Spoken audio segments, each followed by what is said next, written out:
موجودہ دور میں خواتین کو دینی تعلیم سے آگاہ کرنا، آراستہ کرنا اور جڑنا، یہ کوئی اہم اور نیا عنوان نہیں ہے، بلکہ یہ عنوان نبی کے دور، صحابی کے دور، تابعین، تابع تابعین سے چلتے آ رہا ہے۔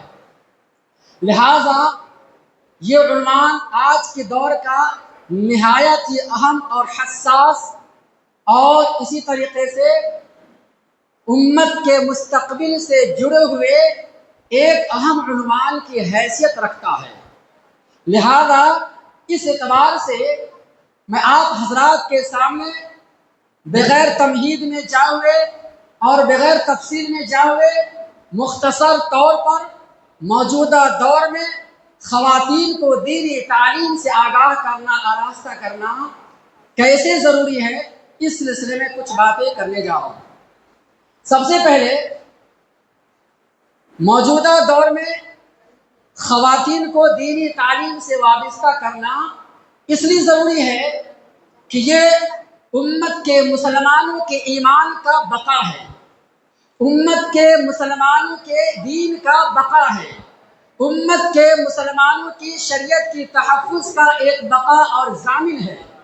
ظاہر سی بات ہے، اگر کوئی مسلمان یہ چاہتا ہے، چاہے مرد ہو یا عورت، کہ ہمارا دین محفوظ رہے، ہمارا ایمان محفوظ رہے، ہماری شریعت محفوظ رہے، ہماری توحید محفوظ رہے اور ہمارا ایمان محفوظ رہے، تو ان کے لیے ضروری ہے کہ سب سے پہلے دینی تعلیم کو سیکھے، دینی تعلیم کو حاصل کرے اور اس پر عمل کرے۔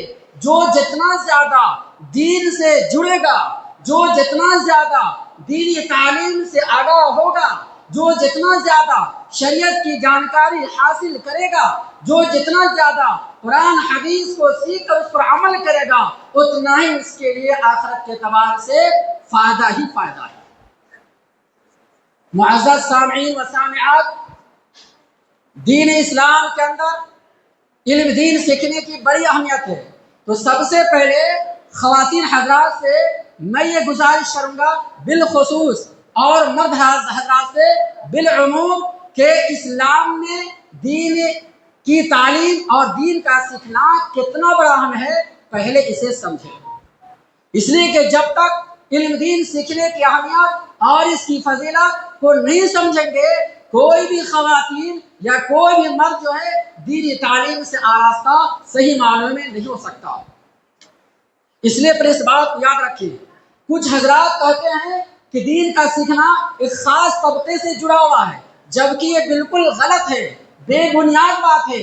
دین اسلام کا سیکھنا دنیا کے ہر انسان کے لیے، دنیا کے ہر مرد عورت کے لیے ضروری ہے، کسی خاص طبقے کے ساتھ شریعت نے مخصوص نہیں کیا ہے۔ اس پر دلیل قرآن مجید کی آیت ہے اور نبی اکرم صلی اللہ علیہ وسلم کی حدیث ہے، جیسا کہ اللہ تعالیٰ ارشاد فرماتا ہے سورہ نمبر 30 پر 9 سورہ زمر اور آیت نمبر 9 میں اللہ فرماتا ہے قُلْ هَلْ يَسْتَوِي الَّذِينَ يَعْلَمُونَ وَالَّذِينَ لَا يَعْلَمُونَ، کہ اے میرے پیغمبر آپ کہہ دیجئے کہ جو جاننے والے ہیں وہ اور جو نہ جاننے والے ہیں وہ، کیا یہ دونوں برابر ہو سکتے؟ ہرگز ہرگز برابر نہیں ہو سکتے۔ لہذا علم سیکھنے والے، جاننے والے، شریعت کی معلومات حاصل کرنے والے اور جو نہ جانتے ہیں، جو ان پڑھ ہے، جو جہالت میں ہے، جو نادانی میں ہے، دونوں برابر ہرگز نہیں ہو سکتا۔ جیسے کہ سایہ اور دھوپ دونوں برابر نہیں ہو سکتا، زندہ اور مردے دونوں برابر نہیں ہو سکتے، آزاد اور غلام دونوں برابر نہیں ہو سکتا، اسی طریقے سے اہل علم اور غیر اہل علم یہ دونوں برابر نہیں ہو سکتا ہے۔ یہ اللہ قرآن میں بیان فرماتا ہے، جو اس بات کی دلیل ہے کہ علم دین کا سیکھنا اور علم دین پر چلنے کے کتنا بڑا مقام اور کتنی بڑی فضیلت ہے۔ اللہ تبارک و تعالیٰ نے اہل علم کا اور دین اسلام کی معلومات حاصل کرنے کا اتنا بڑا درجہ دیا ہے کہ فرشتوں کے ساتھ اللہ نے جوڑ کر بیان کیا ہے۔ خطبہ مسنونہ کے بعد جس آیت کریمہ کے میں نے تلاوت کی ہے نا، وہ سورہ آل عمران کی آیت ہے، سورہ نمبر 3 سورہ آل عمران اور آیت نمبر 18۔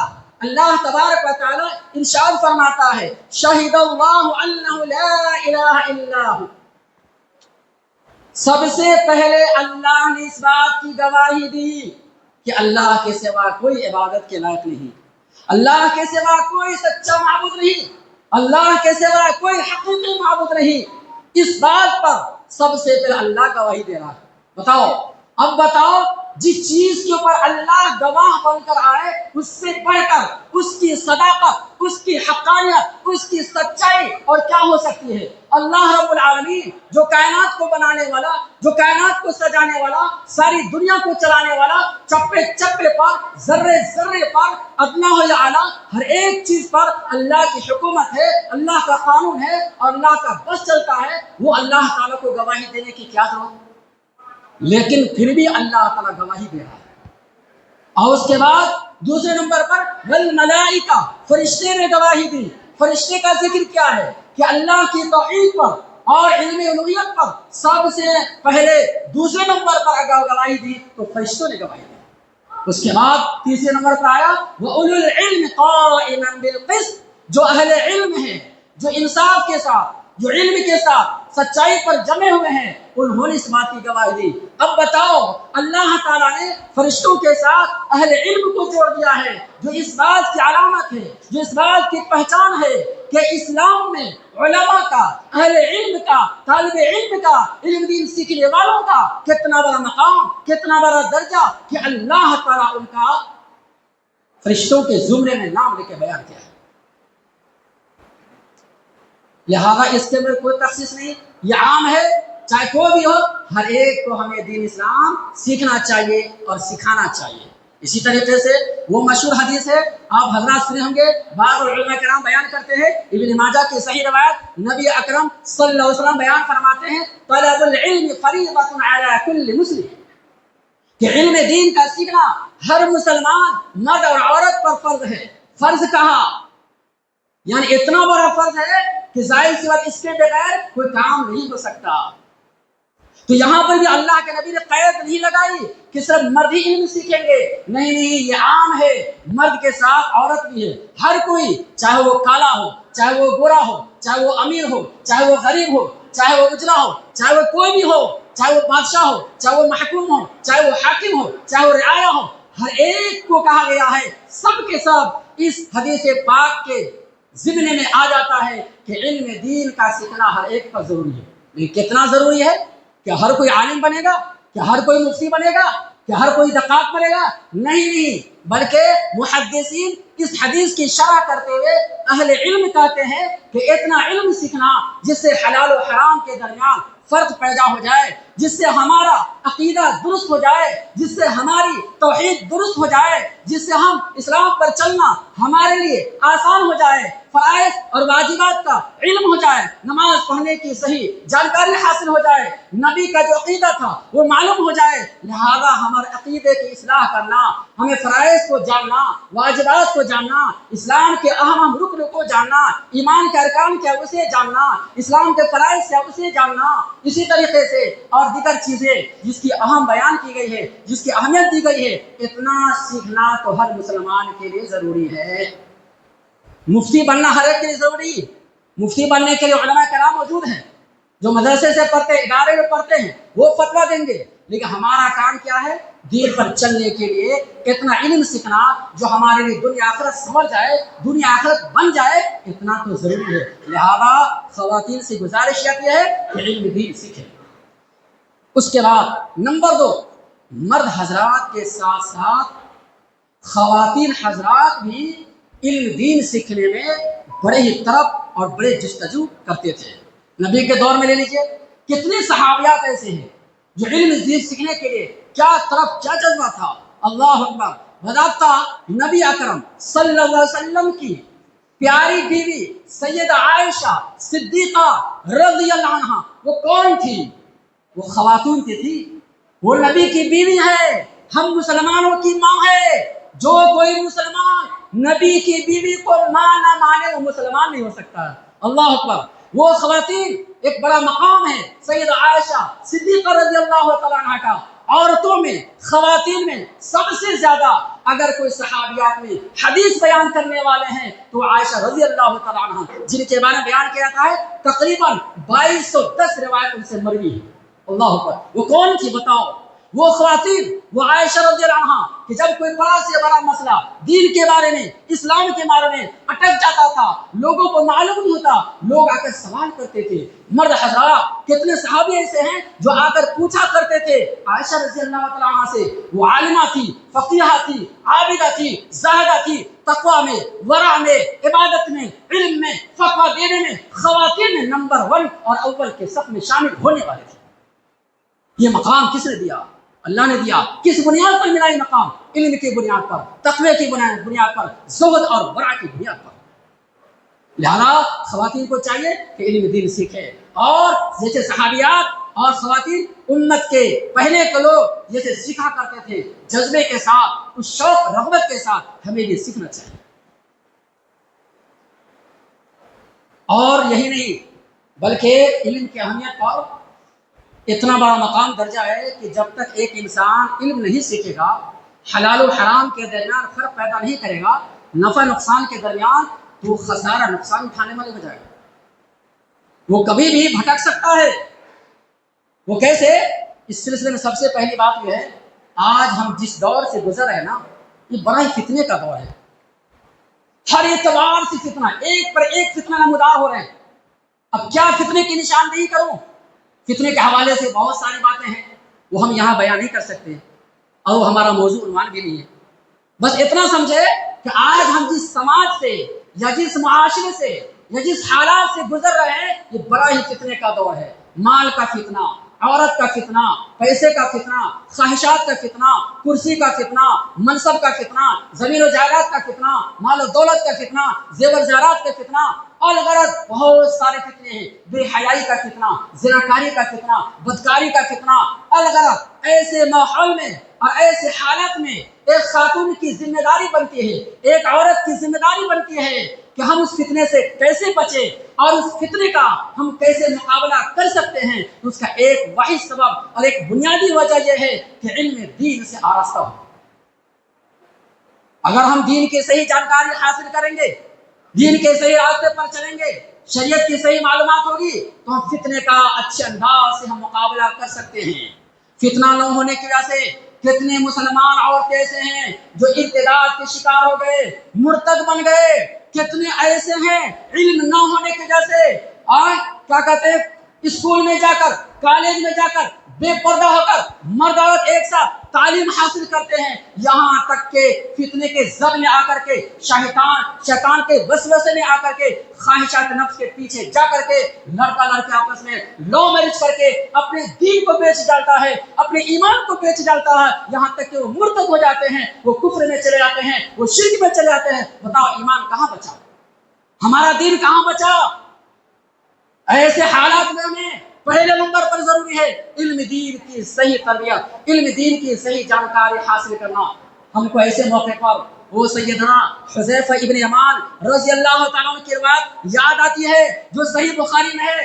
حذیفہ ابن یمان رضی اللہ تعالیٰ کی روایت جو امام بخاری رحمۃ اللہ علیہ اس حدیث کو فتنے کے بیان کیا ہے، فتنے کے باب میں لایا ہے۔ لمبی حدیث ہے لیکن پوری حدیث نہ بیان کر سکتا ہوں، صرف اشارہ کر دیتا ہوں۔ عن حذیفہ بن یمان رضی اللہ عنہ قال يسألون الناس رسول الله صلی اللہ علیہ وسلم عن الخير وكنت اسأل عن الشر مخافة ان يدركني۔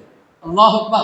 کہتے ہیں حذیفہ ابن یمان رضی اللہ تعالیٰ عنہ جو رازدار صحابی تھے، اور وہ نبی کے رازدار صحابی، مشہور صحابی ہیں، وہ کہتے ہیں کہ لوگ نبی اکرم صلی اللہ علیہ وسلم کے پاس آ کر کے خیر کے بارے میں پوچھا کرتے تھے، بھلائی کے بارے میں پوچھا کرتے تھے، نیکی کے بارے میں کہ اللہ کے رسول کون سا کام کرنا نیکی ہے، کون سا کام کرنا اچھا ہے، کون سا کام کرنا فضیلت اور ثواب والا کام ہے، ذرا بتا دیجئے۔ تو اللہ کے نبی بتا دیتے تھے۔ لیکن حذیفہ ابن یمان رضی اللہ عنہ کہتے ہیں کہ جب میں نبی کے پاس پوچھا کرتا تھا تو شر کے بارے میں پوچھا تھا، برائی کے بارے میں پوچھا کرتا تھا۔ کیوں؟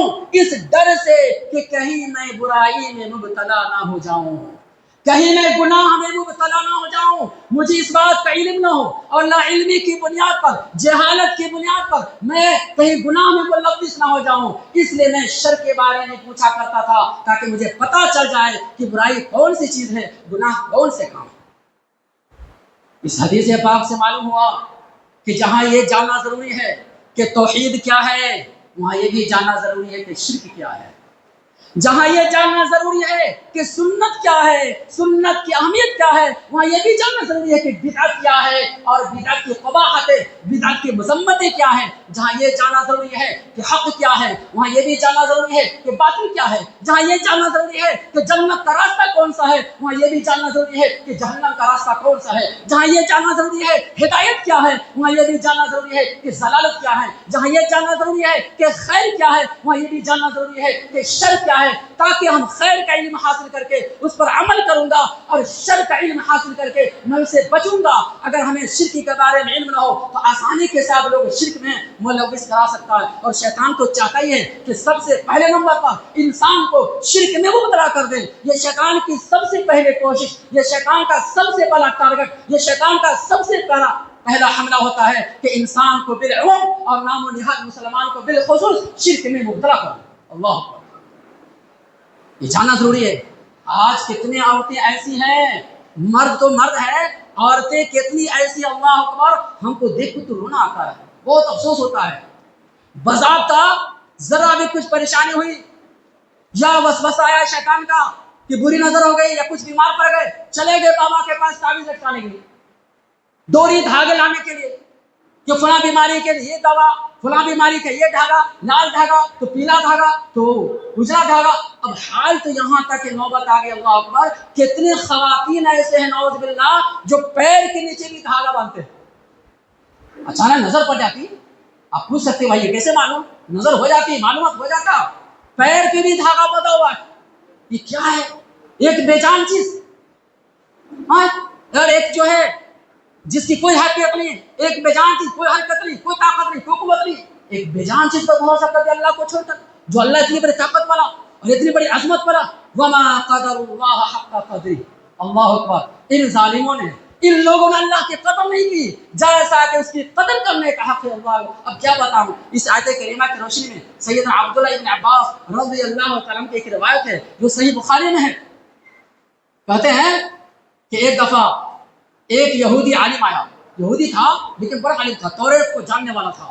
وہ آ کر کہتا ہے اے محمد صلی اللہ علیہ وسلم، چونکہ وہ مسلمان نہیں تھا اس لیے محمد کہہ کر بلاتے تھے، اے محمد صلی اللہ علیہ وسلم، میں نے توریت کے اندر پڑھا ہے، میں نے معلومات حاصل کی ہے کہ اللہ تعالیٰ قیامت کے دن ساتواں آسمان کو ایک انگلی پر رکھ لے گا، ساتوں زمین کو ایک انگلی پر رکھ لے گا، اور حجر شجر کو ایک انگلی پر رکھ لے گا، پہاڑ سب کو ایک انگلی پر رکھ لے گا، اور کیچڑ پانی کو سب کو ایک انگلی پر رکھے گا، اور انسان کے جتنے سب کو ایک انگلی پر رکھے گا، اور زور سے حرکت دے گا اور کہے گا این الملک این الجبارون۔ اللہ اکبر، کہاں ہے دنیا کے بادشاہ، کہاں ہے ظالم بادشاہ، کہاں ہے دنیا میں اپنے آپ کو کہتے تھے میں سب سے بڑا چودھری ہوں، میں سب سے بڑا امیر ہوں، میں سب سے بڑا حاکم ہوں، میں سب سے بڑا بادشاہ ہوں، میرے علاوہ کسی کے بادشاہ آ جاؤ، آج میرے سوا کسی کی بادشاہت نہیں چلے گی۔ اللہ اکبر، جیسے وہ یہودی عالم اللہ تعالیٰ کی عظمت کو بیان کر رہے تھے، جس انداز سے کہہ رہے تھے، اللہ کے نبی کے چہرے انور سے مسکراہٹ ظاہر ہوئی، آپ ہنس رہے تھے، اور ان کی تائید میں تصدیق لقولہ تعالیٰ، ان کی تائید میں اللہ تعالیٰ کی یہ آیت کریمہ پیش کر رہے تھے۔ اللہ اکبر، وما قدر اللہ حق قدرہ، ان ظالموں نے اللہ کی قدر نہیں کی جیسا کہ اس کی قدر کرنے کا حق۔ اولاد کے لیے فلاں بابا صاحب، بخار و بیماری دور کرنے کے لیے فلاں بابا صاحب، اور کیا کہتے ہیں صحت تندرستی کے لیے فلاں بابا صاحب، نوکری کے لیے فلاں اجمیر بابا، تو فلاں پاک پٹن بابا، تو فلاں بابا۔ یہ کیا ہے؟ یہ شریعت میں کھلے طور پر شرک ہے، لہذا جب تک ہم شرک کے بارے میں نہیں جانیں گے کہ کون کون سا گناہ شرک میں آتا ہے، کون کون سی نافرمانی شرک میں آتا ہے، تو ہم شرک سے کیسے بچیں گے؟ بہرحال بات لمبی ہو جائے تو یاد رکھیے، اسلام میں اور خاص طور پر خواتین کو، عورتوں کو دین تعلیم سے آراستہ ہونا آج کے اس دور میں بہت ضروری ہے۔ اگر علم دین سیکھیں گے تو ہم جو ہے آسانی سے فتنے کا مقابلہ کر سکتے ہیں، ہم جو گناہوں سے نافرمانی سے بچ سکتے ہیں۔ اور اس طریقے سے بہت سارے واقعہ ہے صحابیت کے دور میں، سلف کے دور میں۔ امام ابو ثور رحمۃ اللہ علیہ ایک بہت بڑے محدث گزرے، معلوم کون تھے پتہ ہے؟ امام شافعی رحمۃ اللہ کے شاگرد تھے امام ابو ثور، کوفہ کے رہنے والے۔ ایک دفعہ ان کے زمانے میں ایک واقعہ پیش آیا۔ خواتین حضرات غور سے سنیں، یہ علم رہے گا تو خواتین حضرات آسانی کے ساتھ عمل کر سکتے ہیں، علم نہ ہونے کے سے آدمی جہالت میں چلا جاتا ہے۔ بہرحال کہتے امام ابو ثور رحمۃ اللہ علیہ کے زمانے میں ایک واقعہ پیش آیا کہ ایک بستی میں، ایک محلے میں ایک خاتون تھی، وہ ہمیشہ کوئی عورت اگر گزر جاتی، کسی عورت کا انتقال ہو جاتا تو سب کو وہی غسل دیتی تھی، یعنی پانی نہلاتی تھی میت کو۔ ایک دفعہ ایسا ہوا کہ اس محلے میں اور اس بستی میں جس عورت کا انتقال ہو گیا، اس کو پانی نہانے والا اس عورت کے سوا کوئی نہیں تھی۔ اب ان کو کیسے غسل دیا جائے؟ لوگ ان کی عورتیں ان کے پاس آئے اور آ کر کہنے لگے فلاں کی میت ہو گئی، آپ غسل دے دیجیے۔ تو یہ خاتون کہتی ہے میں غسل نہیں دے سکتی۔ پوچھا گیا کیوں، کیا ہوا؟ تو کہنے لگی کہ میں حیض کی حالت میں ہوں، میں ناپاکی کی حالت میں ہوں، اور ایام ماہواری کی حالت میں کیسے غسل دے سکتی؟ میں ناپاک میت کو کیسے پاک کرنا؟ ابھی مسئلہ آ گیا۔ اب کون بتائیں گے، کون سمجھائیں گے؟ اللہ اکبر۔ اور نہلانے والے کوئی عورت نہیں ان کے سوا۔ اس لیے میں کہا کرتا ہوں کہ سب عورتوں کو چاہیے میت کو نہلانے کا طریقہ کیا سیکھیں، قرآن کی آیت سے، نبی کی صحیح حدیث سے جو معلومات ہے، جو جانکاری ملی ہے، جو قرآن سے ثابت ہے، اس کی روشنی میں ہر عورت کو چاہیے، مسلمان عورت کو اور مرد کو چاہیے کہ جو جس کا میت ہو جائے غسل دینے کا طریقہ سیکھے۔ یہاں مسئلہ پھنس گیا۔ اب وہ حیض کی حالت میں کیسے غسل دینا؟ لاش ایسی پڑی ہوئی ہے، صبح کا وقت ہو گیا، دوپہر کا وقت ہو گیا، یہاں تک کہ ظہر کی نماز کا ٹائم ہوا تو اچانک کیا ہوا؟ نماز کے ٹائم میں امام ابو ثور رحمۃ اللہ علیہ کوفہ کی مسجد میں نماز ادا کرنے کے لیے آتے ہیں، اور آنے کے بعد جیسے نماز سے فارغ ہوئے، نماز سے فراغت کے بعد اب چرچا ہوا، لوگ آ کے پاس سامنے آگے بیٹھ گئے اور سوال کرنے کے حضرت ایک سوال ہے اور وہ سوال اب تک اٹکا ہوا ہے۔ پوچھا گیا کیا ہوا؟ کہنے لگے ایک عورت کا انتقال ہو گیا ہے اور ان کو نہلانے والے، غسل دینے والے ایک عورت کے سوا کوئی نہیں۔ پوچھا گیا کیا ہوا؟ وہ عورت نے کیوں غسل نہیں دی؟ تو لوگوں نے کہا وہ حیض کی حالت میں ہے، کیسے دیں گے؟ ان کا کہنا ہے ناپاکی میں غسل نہیں دے سکتے۔ اب آپ کو بتانا ہے، چنانچہ کہا گیا، ان کو بلایا گیا اور نصیحت کی گئی، سمجھایا گیا کہ کہا گیا کیوں غسل دیے، کیا بات ہے؟ تو کہنے ایسی سی بات ہے۔ تو پوچھا گیا اس پہ کوئی دلیل ہے؟ الحدیث کی پہچان ہوتی ہے دلیل، جو وہاں پہ دلیل مانگا جا رہا ہے، اس پہ کوئی دلیل ہے کہ ناپاکی کی حالت میں عورت میت کو غسل نہیں دینا؟ تو بولے نہیں ناپاک ہے اس لیے بس ایک رائے قیاس۔ تو اس پر امام ابو ثور رحمۃ اللہ کہنے لگے ایسی کوئی بات نہیں ہے، اب میں تمہارے سامنے دلیل پیش کر رہا ہوں، سنو۔ اب بخاری کی حدیث لاتے ہیں، حدیث کی راوی سید عائشہ صدیقہ رضی اللہ تعالیٰ عنہ وہ کہتی ہیں کہ ایک دفعہ رسول اللہ صلی اللہ علیہ وسلم وضو سے فارغ ہونے کے بعد نماز پڑھنے کے لیے آئے تو اللہ کے نبی تھوڑا دور تھے اور میں دور تھا، یہاں تک کیا ہوا اللہ کے نبی مجھ سے فرمایا کہ اے عائشہ جا نماز مصلی لا کر دو، میں نماز پڑھنا ہے۔ تو عائشہ رضی اللہ عنہ وہاں پر کہنے لگی، دیکھو یہی سوال جو سوال وہاں ہے، عائشہ رضی اللہ عنہ کہنے لگی اے اللہ کے نبی میں حیض کی حالت میں ہوں، ناپاکی کے ایام میں ہوں، میں کیسے مصلی جا نماز آپ کو دینا؟ تو اللہ کے نبی اکرم صلی اللہ علیہ وسلم کہنے لگے ان حیضتک لیست فی یدک، ارے حیض کا خون، تیرا حیض تیرے ہاتھ میں تو نہیں ہے نا، وہ حیض کا خون اپنی جگہ پر ہے، تیرا ہاتھ تو پاک ہے گندا ہی نا، تو پھر لاؤ مصلی ہاتھ سے پکڑنا ہے۔ اس طریقے سے مصلی پکڑا دیا گیا اور اللہ کے نبی کو دیے۔ تو کیا معلوم ہوا؟ جیسے ہاتھ سے مصلی جا نماز دیا گیا اسی طریقے سے ہاتھ سے میت کو غسل دینا ہے، لہٰذا ہاتھ تو ناپاک نہیں ہے، حیض کا خون اپنی جگہ، دلیل مل گئی الحمدللہ، اس وقت وہ میت کو نہلانا شروع کر دیا۔ دیکھو تو کہنے کا مطلب یہ ہوا کہ خواتین کو اس بات کا بھی جاننا علم ضروری ہے کہ مرنے کا میت کو کیسے غسل دیا جائے، کیا طریقہ ہے، کیسے ہے، جب تک نہیں جانیں گے کیسے غسل دیں گے۔ اس طریقے کے بہت ساری مثالیں ہیں، بہت ساری دلیلیں ہیں، لہذا ہم کو سوچنا چاہیے۔ اور دینی تعلیم سے آراستہ ہونا خواتین کے لیے آج اس دور میں فتنے سے ایک ڈھال ہے، فتنے سے ایک ڈھال ہے۔